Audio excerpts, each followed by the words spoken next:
C'est désormais acté. Le Congrès américain a adopté le plan d'aide de 95 milliards de dollars destiné à l'Ukraine, à l'entité sioniste et à Taïwan.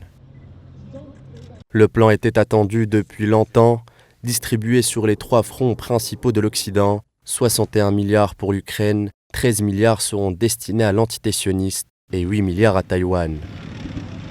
C'est cependant Kiev qui était le plus dans l'urgence, dépendant entièrement de l'aide européenne et américaine pour maintenir son effort de guerre. Les stocks de munitions ont atteint un niveau critique selon les généraux du Pentagone.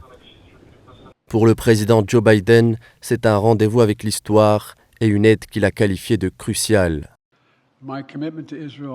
Mon engagement envers Israël, je tiens à le préciser encore une fois, est à toute épreuve. La sécurité d'Israël est essentielle et je veillerai toujours à ce qu'Israël dispose de ce dont il a besoin pour se défendre contre l'Iran et les terroristes qu'il soutient.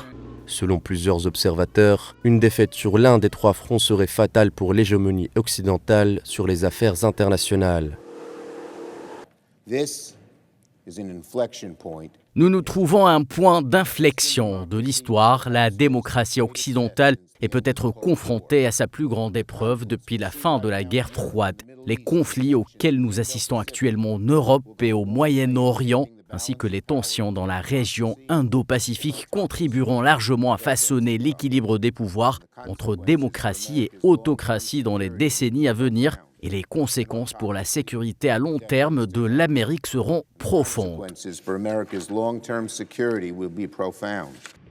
Pour Tel Aviv, l'aide est tout aussi importante. Celle-ci permettra de renforcer le dôme de fer, saturé par la riposte iranienne du 13 avril, insuffisant sans l'intervention occidentale. Sur le long terme, il s'agit pour les États-Unis d'envoyer un message à ses alliés. Washington défend ses intérêts. Il est à noter cependant que le plan d'aide est passé suite à d'intenses tractations, mettant en exergue les divisions qui traversent la classe politique américaine.